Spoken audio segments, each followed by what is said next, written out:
हमारे देश के प्रधानमंत्री श्री नरेंद्र मोदी जी का जन्म गुजरात के वडनगर मेहसाना में 17 सितंबर 1950 में हुआ था। उन्होंने बचपन में कभी भी नहीं सोचा था कि वो राजनीति में जाएंगे, मगर मां भारती की सेवा और देश की जनता के लिए अपना सब कुछ न्यौछावर करने वाले को महान बनने से भला कोई कैसे रोक सकता है।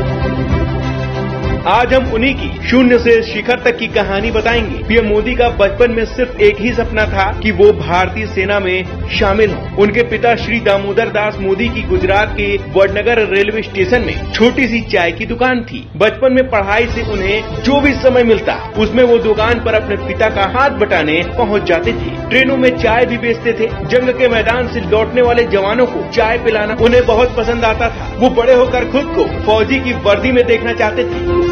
मोदी जी की इच्छा जामनगर में सैनिक स्कूल में पढ़ने की थी। बचपन से ही उनका संघ की तरफ खासा झुकाव था। वो 1967 में 17 साल की उम्र में अहमदाबाद पहुंचे और उसी साल उन्होंने राष्ट्रीय स्वयंसेवक संघ की सदस्यता ली। इसके बाद 1974 में वे नव निर्माण आंदोलन में शामिल हुए। इस तरह सक्रिय राजनीति में आने से पहले मोदी जी कई वर्षों तक राष्ट्रीय स्वयंसेवक संघ के प्रचारक रहे। फिर मोदी जी ने 1985 में बीजेपी की सदस्यता ली। 1987 में मोदी जी ने अहमदाबाद नगर पालिका चुनाव में बीजेपी के अभियान को व्यवस्थित करने में मदद की और बीजेपी ने चुनाव में जीत दर्ज की। उसके बाद मोदी जी ने 1990 में लाल कृष्ण आडवाणी जी की राम रथ यात्रा और 1991 में मुरली मनोहर जोशी जी की एकता यात्रा आयोजित करने में मदद की।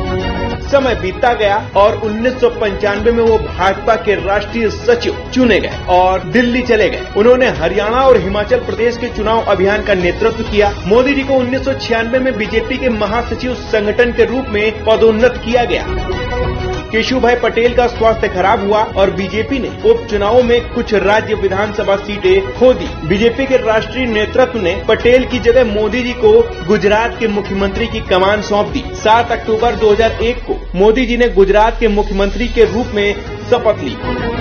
उस समय गुजरात में भूकंप आया था और भूकंप में 20,000 से ज्यादा लोग मारे गए थे। यह बहुत कठिन समय था जब मोदी जी ने गुजरात को फिर से मजबूत करने की दिशा में जी जान लगा दिया और वो समय भी आया जब गुजरात भारत के सबसे विकसित राज्यों में से एक था। फिर 2002 में उन्होंने मणिनगर से चुनाव लड़ा और बेहतरीन जीत दर्ज की। उन्हें गुजरात के मुख्यमंत्री के रूप में दूसरी पारी के लिए चुना गया। 23 दिसंबर 2007 को मुख्यमंत्री के रूप में मोदी जी का तीसरा कार्यकाल शुरू हुआ और 20 दिसंबर 2012 को कार्यकाल पूरा हुआ। उसके बाद फिर मोदी जी ने बहुमत हासिल किया और राज्य में चौथी बार अपनी सत्ता का डंका बजाया।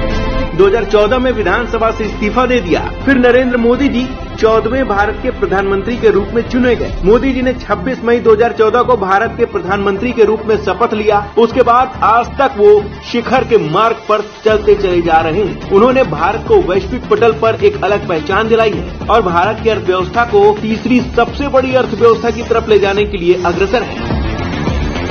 आज मोदी जी के नेतृत्व में देश एक नई इबादत लिख रहा है। आज पूरे विश्व में भारत का डंका बज रहा है। सभी ने G20 की सफलता के दौरान भारत की बढ़ती प्रतिभा को देखा है। इसके बाद मोदी जी की तारीफ विपक्षी भी करने लगे हैं। हर कोई मोदीमय है। पाकिस्तान में भी मोदी मोदी के नारे लग रहे हैं। हर कोई मोदी जैसा नेता ही चाह रहा है और हमारी कामना है कि मोदी जी ऐसे ही देश को प्रगति के मार्ग पर आगे ले जाते रहें और स्वस्थ रहें।